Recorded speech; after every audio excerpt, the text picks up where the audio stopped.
तकनीकी दुनिया का ना एक बहुत ही कड़वा सच है। मतलब इस इंडस्ट्री में सीखी हुई हर एक स्किल, हर एक कोडिंग लैंग्वेज या कोई भी टूल ले लीजिए, लगभग 3 से 5 साल के भीतर पूरी तरह से आउटडेटेड हो जाता है। हाँ बिल्कुल, ये एक बहुत ही क्रूर और तेज रफ्तार वाला माहौल है। राइट, जहाँ प्रासंगिक बने रहना हर रोज एक नई जंग लड़ने जैसा है। मैं हमेशा सोचती हूँ कि इसमें टिकना कितना मुश्किल है। लेकिन जरा इमेजिन कीजिए, इसी इंडस्ट्री में एक इंसान ऐसा भी है जिसने न सिर्फ सर्वाइव किया बल्कि पूरे 40 सालों तक, हाँ 40 साल, इंडस्ट्री के टॉप पर अपनी जगह बनाए रखी। जो कि अपने आप में एक बहुत बड़ी बात है। बिल्कुल। हम इस डीप डाइव में बात कर रहे हैं केंट ग्राजियानो की, जिन्हें टेक कम्युनिटी में द डेटा वॉरियर के नाम से जाना जाता है। हमारे पास आज जो रिसर्च और आर्टिकल्स का स्टैक है, वो इसी सवाल का जवाब ढूंढने की कोशिश कर रहा है कि आखिर कोई इतने लंबे समय तक टेक में लीडर कैसे बना रह सकता है। और इसका जो जवाब इन सोर्सेज से निकल कर आता है ना, वो बहुत ही चौंकाने वाला है। हाँ, क्योंकि ग्राजियानो का सीक्रेट वेपन ये नहीं था कि वो सबसे तेज कोडर थे या उन्होंने कोई सीक्रेट पेटेंट फाइल कर रखा था। उनका सबसे बड़ा हथियार था अपने सारे सीक्रेट्स, अपना सारा ज्ञान पूरी दुनिया को मुफ्त में बांट देना। राइट। और यही वो पैराडॉक्स है जो इस पूरी कहानी को इतना दिलचस्प बनाता है। टेक इंडस्ट्री में एक आम धारणा है कि अगर जॉब सुरक्षित रखनी है तो अपनी जानकारी को छुपा कर रखो। हाँ, वो नॉलेज होर्डिंग। एग्जैक्टली। अपने कोड को इतना जटिल बना दो कि कोई और उसे समझ ही ना पाए। लेकिन केंट ग्राजियानो के 40 साल के करियर का डेटा हमें ठीक इसका उल्टा दिखाता है। अच्छा, तो उल्टा कैसे? देखिए, उनके करियर ग्राफ में वो असली उछाल तब नहीं आया जब वो सिर्फ एक शानदार कोडर या एक आम प्रैक्टिशनर थे। वो उछाल तब आया जब उन्होंने एक टेक्नोलॉजी इवेंजलिस्ट की भूमिका अपनाई। ओके। मतलब उन्होंने इंटरनेशनल यूजर ग्रुप्स में अपने काम के एब्स्ट्रैक्ट्स और प्रेजेंटेशंस देना शुरू किया। तो चलिए इसे थोड़ा विस्तार से समझते हैं। पर यहीं पर मुझे एक बात खटक रही है। अगर कोई अपने सारे ट्रिक्स, अपनी सारी मेहनत से सीखी गई तकनीकें दुनिया को बता देगा, तो उसकी अपनी वैल्यू कम नहीं हो जाएगी? ये एक बहुत ही लाजमी सवाल है। राइट। एक तरह से तो इंसान अपने ही रिप्लेसमेंट तैयार कर रहा है ना। मेरी एक एनालॉजी है इसके लिए। ये बिल्कुल वैसा ही है जैसे कोई मास्टर शेफ अपनी 3 स्टार मिशेलिन रसोई से बाहर आए और अपनी सबसे सीक्रेट रेसिपी यूट्यूब पर डाल दे। बहुत ही दिलचस्प एनालॉजी है। मतलब अगर हर कोई वो डिश बना सकता है, तो फिर उस शेफ के पास कौन जाएगा? अपना ज्ञान बांटने से खुद का पेशेवर विकास कैसे तेज हो सकता है, मैं ये सोच रही थी। यहाँ जो बात सबसे आकर्षक है वो ये है कि आप इसके इम्पैक्ट को उल्टी तरफ से देख रही हैं। जब शेफ अपनी रेसिपी शेयर करता है ना, तो वो सिर्फ एक बावर्ची नहीं रहता, वो एक ब्रांड, एक अथॉरिटी बन जाता है। ओह, मेक सेंस। अब टेक के नजरिए से इसे डिकोड करते हैं। जब कोई सिर्फ एक प्रैक्टिशनर होता है तो वो किसी टूल को बस उतना ही सीखता है जितने से आज का टास्क पूरा हो जाए। हाँ, बस काम चल जाए। बिल्कुल। एक वर्कअराउंड निकाला, कोड रन किया और बात खत्म। लेकिन इवेंजलिस्ट का काम अलग होता है। कैसे? जब ग्राजियानो को वही तकनीक किसी ऐसे व्यक्ति को समझानी होती थी जो उस विषय में बिल्कुल नया है, तो वो आधे अधूरे वर्कअराउंड से काम नहीं चला सकते थे। किसी को कोई कॉन्सेप्ट समझाने के लिए उसकी जड़ों तक जाना पड़ता है। राइट, एकदम बेसिक से। हाँ, सिस्टम के आर्किटेक्चर को समझना पड़ता है। दूसरों को सिखाने की इस पूरी प्रोसेस में खुद की जो कॉन्सेप्चुअल क्लैरिटी यानी वैचारिक स्पष्टता बनती है, वो किसी भी आम कोडर से 10 गुना ज्यादा मजबूत हो जाती है। ओके, तो मतलब जब कोई सिखा रहा होता है तो वो दरअसल खुद को उस तकनीक का मास्टर बना रहा होता है। एग्जैक्टली। क्योंकि वो उस तकनीक की हर खामी, हर लिमिटेशन को समझ जाता है। सामने वाला तो 100 तरह के क्रॉस क्वेश्चंस पूछने वाला है। बिल्कुल सही। ग्राजियानो असल में उन जटिल टूल्स और एक आम यूजर की सफलता के बीच का पुल बन गए थे। जब कोई लगातार यूजर ग्रुप्स में प्रेजेंटेशन देता है तो वो सिर्फ अपना ज्ञान नहीं बांट रहा होता, वो फीडबैक भी ले रहा होता है। हाँ, वो देख रहा होता है कि लोगों को असल में दिक्कत कहाँ आ रही है। ये पेइंग इट फॉरवर्ड का जो माइंडसेट है, ये असल में एक रिसर्च और डेवलपमेंट लैब की तरह काम करता है। वाओ! लेकिन ज्ञान बांटने के तरीके पर भी तो सवाल उठता है। अगर हम टेक कॉन्फ्रेंसेस की बात करें तो वहाँ हर कोई ज्ञान बांट रहा है। हाँ, वो तो है। बड़े बड़े टेक लीडर्स स्टेज पर आते हैं और फ्यूचर ऑफ एआई या नेक्स्ट जेन क्लाउड विजन जैसी भारी भरकम सैद्धांतिक बातें करते हैं। क्योंकि सच कहूं तो ऐसी बातें सुनने में बहुत इंप्रेसिव लगती हैं, लोग तालियां बजाते हैं। बिल्कुल, वो एक परफॉर्मेंस की तरह होता है। राइट। लेकिन हमारे सोर्सेस के मुताबिक ग्राजियानो ने अपनी पहचान इस हाई लेवल विजन से नहीं बल्कि ट्यूटोरियल स्टाइल से बनाई। मतलब एकदम स्टेप बाय स्टेप डॉक्यूमेंटेशन। ये बटन दबाओ, ये कोड रन करो, इस एरर को ऐसे फिक्स करो। मुझे ये थोड़ा साधारण नहीं लगता। साधारण लगता है, पर इसका असर बहुत गहरा होता है। वही तो, एक विजनरी लीडर की जगह एक इंस्ट्रक्शन मैनुअल लिखने वाला इंसान इतना बड़ा करियर कैसे बना सकता है? क्योंकि विजनरी स्पीच से क्रैश हुआ सर्वर रिस्टार्ट नहीं होता। पॉइंट है। ये बात सुनने में भले ही साधारण लगे, हाँ। लेकिन ट्यूटोरियल स्टाइल हाई इम्पैक्ट क्यों होता है, इसके पीछे एक बहुत बड़ा मनोवैज्ञानिक कारण है। सोचिए, एक जूनियर डेटाबेस एडमिनिस्ट्रेटर रात के 2 बजे अपने ऑफिस में बैठा है। बाप रे, बुरा सपना। हाँ, प्रोडक्शन का डेटाबेस डाउन हो चुका है। ओह, सुबह तक रिपोर्ट नहीं गई तो उसकी नौकरी जा सकती है। उस वक्त उसे किसी सीईओ के 10 साल बाद की तकनीक वाले विजन की जरूरत नहीं है। बिल्कुल नहीं। वो बस ये जानना चाहता है कि सिस्टम को वापस जिंदा कैसे किया जाए। एग्जैक्टली। उसे तुरंत एक फिक्स चाहिए। उसे एक दोहराए जा सकने वाले स्टेप बाय स्टेप समाधान की जरूरत है। और जब ग्राजियानो ने ऐसे ट्यूटोरियल लिखे जो कार्यस्थल की तात्कालिक समस्याओं को तुरंत हल कर सकते थे, तो वो सिर्फ ज्ञान नहीं दे रहे थे, वो उनकी हताशा दूर कर रहे थे। हाँ, वो उनके काम के घंटों को बचा रहे थे। जब कोई फिलॉसफी सुनाता है तो लोग उसे सिर्फ एक अच्छा स्पीकर मानते हैं। राइट। लेकिन जब किसी की 3 दिन की माथापच्ची को एक 5 स्टेप ट्यूटोरियल से 15 मिनट में सॉल्व कर दिया जाए, तो वो इंसान उनके लिए एक तारणहार बन जाता है। ये बहुत ही प्रैक्टिकल पॉइंट है। ये तो वैसा ही है जैसे कोई हाईवे पे फंसा हो। हाँ। एक इंसान आकर कार के इंजन की थर्मोडायनेमिक्स समझाने लगे और दूसरा इंसान चुपचाप आकर ये बता दे कि टायर का जैक कैसे लगाना है। बहुत बढ़िया उदाहरण है। लोग जिंदगी भर उस इंसान को याद रखेंगे जिसने टायर बदलना सिखाया था। यही वो व्यवहारिक मूल्य हैं। सिद्धांत प्रेरित कर सकते हैं, लेकिन ट्यूटोरियल्स अटका हुआ काम पूरा करवाते हैं। ग्राजियानो का फोकस उन सॉल्यूशंस पर था जिन्हें कोई भी पेशेवर अपने एनवायरनमेंट में रेप्लिकेट कर सके। तो इस अप्रोच ने उन्हें एक स्पीकर से एक प्रॉब्लम सॉल्वर बना दिया। बिल्कुल। पर यार, एक सवाल और है। यहाँ बात सच में बहुत दिलचस्प हो जाती है। बताइए। मतलब किसी ने एक रैंडम इंजीनियर की रात के 2 बजे मदद कर दी, बहुत अच्छी बात है।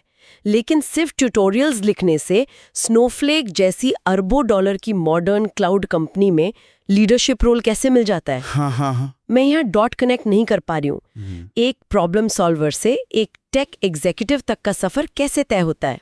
अगर हम इसे बड़ी तस्वीर से जोड़कर देखें, तो यहीं पर प्रोफेशनल नेटवर्क का वो पहलू आता है जिसे ज्यादातर लोग गलत समझते हैं।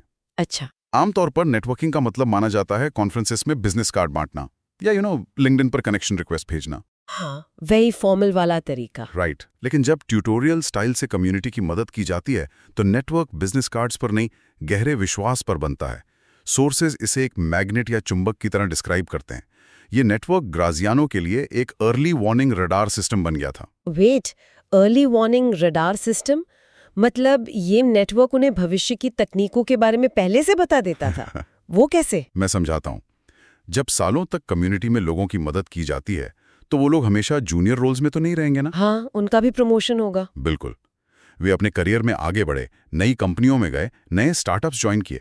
अब मान लीजिए उन कंपनियों में से कोई बिल्कुल नई डिसरप्टिव तकनीक बना रही है। ओके। जब उन्हें अपने उस नए प्रोडक्ट को टेस्ट करने के लिए किसी बाहर के एक्सपर्ट की जरूरत होती थी, तो वे किसे कॉल करते थे? ओह, उस इंसान को जिस पर उन्हें सबसे ज्यादा भरोसा था। एग्जैक्टली, जिसने बरसों पहले उनके डेटाबेस का एरर फिक्स किया था। मतलब अपॉर्चुनिटीज उनके पास खुद चलकर आ रही थी। ये तो बहुत ही शानदार है। इसी मैग्नेट इफेक्ट की वजह से उन्हें नई तकनीकों का अर्ली एक्सेस मिलता रहा। यही कारण है कि वो ओरेकल जैसी पारंपरिक डेटाबेस कंपनी के इकोसिस्टम से निकलकर स्नोफ्लेक जैसी क्लाउड नेटिव कंपनी में इतनी तेजी से पिवट कर सकें। हाँ, क्योंकि ओरेकल और स्नोफ्लेक के आर्किटेक्चर में तो जमीन आसमान का फर्क है। बिल्कुल। लेकिन उनका नेटवर्क उन्हें इंडस्ट्री के शिफ्ट होने से बहुत पहले ही उस नई तकनीक के कोर तक खींच लेता था। ये तो सच में अपने करियर को बुलेट प्रूफ बनाने वाली बात हो गई। लेकिन जब हम ओरेकल से स्नोफ्लेक तक के इस जंप की बात कर रहे हैं ना, तो यहाँ एक बहुत बड़ा टेक्निकल शिफ्ट भी है। हाँ, बहुत बड़ा। हमने बात की कि टेक में सब कुछ बदल जाता है। ओरेकल एक बहुत ही स्ट्रक्चर्ड सिस्टम था, जहां डेटा को पहले से तय टेबल्स में रखना पड़ता था। फिर क्लाउड का जमाना आया, नो एसक्यूएल जैसी चीजें आई। राइट। आज हम डेटा लेक्स की बात करते हैं, जहां हम टेराबाइट्स के हिसाब से किसी भी तरह का कच्चा डेटा जैसे टेक्स्ट, इमेजेस, जेसन फाइल्स बिना किसी स्ट्रक्चर के बस डंप कर देते हैं।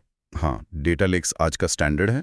लेकिन इस पूरे उथल पुथल में हमारे नोट्स एक चीज पर बहुत जोर देते हैं, डेटा मॉडलिंग। सोर्सेज कहते हैं कि ग्राजियानो के मुताबिक डेटा मॉडलिंग एक परमानेंट आर्किटेक्चरल नेसेसिटी है। मुझे ये बात थोड़ी अजीब लग रही है।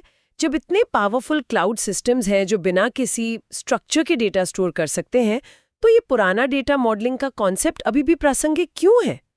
ये एक महत्वपूर्ण सवाल खड़ा करता है और इसका जवाब इस बात में छिपा है कि मशीनें कैसे काम करती हैं और इंसानों का दिमाग कैसे काम करता है। ओके, कैसे? देखिए, ये सच है कि नो एसक्यूएल या मॉडर्न डेटा लेक्स किसी भी तरह के भारी भरकम कच्चे डेटा को स्टोर कर सकते हैं। मशीन को इस बात से कोई फर्क नहीं पड़ता कि डेटा का रूप क्या है। उसके लिए तो सब बस बाइट्स है। कंपनी के लीडर को ये फैसला लेना होता है कि अगले क्वार्टर में कहाँ इन्वेस्ट करना है। और यहीं पर वो गैप आता है। मशीन के पास डेटा है, लेकिन उसे ये नहीं पता कि उस डेटा का मतलब क्या है।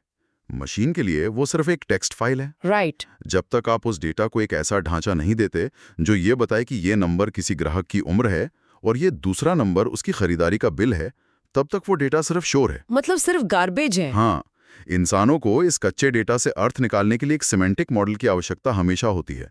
सिमेंटिक का मतलब ही है अर्थ समझना। ओह, तो बिना डेटा मॉडलिंग के महंगा क्लाउड डेटा लेक सिर्फ एक डेटा स्वैम्प या दलदल बनकर रह जाता है। एग्जैक्टली एक ऐसा दलदल जहां से आप कुछ काम का नहीं निकाल सकते। तो डेटा मॉडलिंग असल में मशीन की भाषा और इंसानी समझ के बीच का एक ट्रांसलेटर है। बिल्कुल सही। और चूंकि इंसान के दिमाग के काम करने का तरीका या लॉजिक नहीं बदलता, इसलिए ये सिमेंटिक मॉडल हमेशा जरूरी रहेगा। हाँ, चाहे बैकएंड की तकनीक कितनी भी बदल जाए, डेटा को इंसानों के लिए उपयोगी बनाने का ये काम कभी खत्म नहीं होगा। Make sense. ग्राजियानो जैसे लीडर्स ने इस बात को बहुत पहले समझ लिया था। उन्होंने सिर्फ टूल्स नहीं सीखे, उन्होंने डेटा के पीछे के उस लॉजिक को पकड़ा जो परमानेंट है। ये बहुत ही डीप इंसाइट है। मतलब टूल्स बदलेंगे, लेकिन मीनिंग निकालने की जरूरत हमेशा रहेगी। तो इन सब का आखिर मतलब क्या है? चलिए इन सभी धागों को एक साथ जोड़ते हैं। बिल्कुल। हमने देखा कि कैसे उन्होंने कॉन्सेप्चुअल क्लैरिटी बढ़ाई, कैसे 3AM वाले ट्यूटोरियल से लोगों की मदद की, एक विश्वास वाला नेटवर्क बनाया और डेटा मॉडलिंग के सत्य को पकड़े रखा। लेकिन इस एक इंसान की यात्रा का पूरी इंडस्ट्री पर क्या असर पड़ा? बहुत बड़ा असर पड़ा है। क्योंकि आज जो मॉडर्न कम्युनिटी एडवोकेसी प्रोग्राम्स हैं, जैसे डेटा सुपर हीरोज या क्लाउड एडवोकेट्स, वो सब इसी सोच का तो नतीजा है। राइट। सोर्सेज बताते हैं कि ये कम्युनिटी एडवोकेसी एक सिम्बायोटिक वैल्यू लूप बनाती है। यानी एक ऐसा इकोसिस्टम जहां हर कोई एक दूसरे को फायदा पहुंचा रहा है। और टेक इंडस्ट्री में हम लोग बहुत ही सिनिकल होते हैं ना।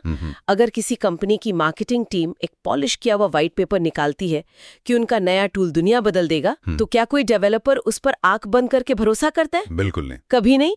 हम रेडिट या गिटहब पर जाते हैं और देखते हैं कि किसी रैंडम इंसान ने उस टूल के बारे में क्या कहा है। ये पीयर वैलिडेशन है। और यही सिम्बायोटिक वैल्यू लूप की असली ताकत है। आज कोई भी सॉफ्टवेयर सिर्फ अपने कोड के दम पर बाजार में नहीं टिक सकता। उसे कम्युनिटी चाहिए।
हाँ, क्योंकि आज जो मॉडर्न कम्युनिटी एडवोकेसी प्रोग्राम्स हैं, जैसे डेटा सुपर हीरोज या क्लाउड एडवोकेट्स, वो सब इसी सोच का तो नतीजा है। राइट। सोर्सेज बताते हैं कि ये कम्युनिटी एडवोकेसी एक सिम्बायोटिक वैल्यू लूप बनाती है, यानी एक ऐसा इकोसिस्टम जहां हर कोई एक दूसरे को फायदा पहुंचा रहा है। और टेक इंडस्ट्री में हम लोग बहुत ही सिनिकल होते हैं ना। अगर किसी कंपनी की मार्केटिंग टीम एक पॉलिश किया हुआ व्हाइट पेपर निकालती है कि उनका नया टूल दुनिया बदल देगा, तो क्या कोई डेवलपर उस पर आंख बंद करके भरोसा करता है? बिल्कुल नहीं। कभी नहीं।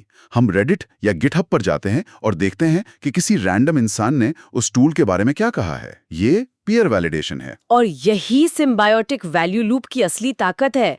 आज कोई भी सॉफ्टवेयर सिर्फ अपने कोड के दम पर बाजार में नहीं टिक सकता। उसे कम्युनिटी चाहिए हैं।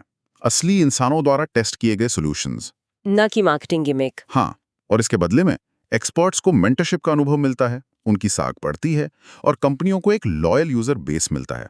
ये सिर्फ चैरिटी नहीं है, ये सर्वाइवल का हिस्सा है। तो एक इंसान के ज्ञान बांटने से जो शुरुआत हुई थी, वो आज पूरी टेक इंडस्ट्री के काम करने का तरीका बन चुकी है।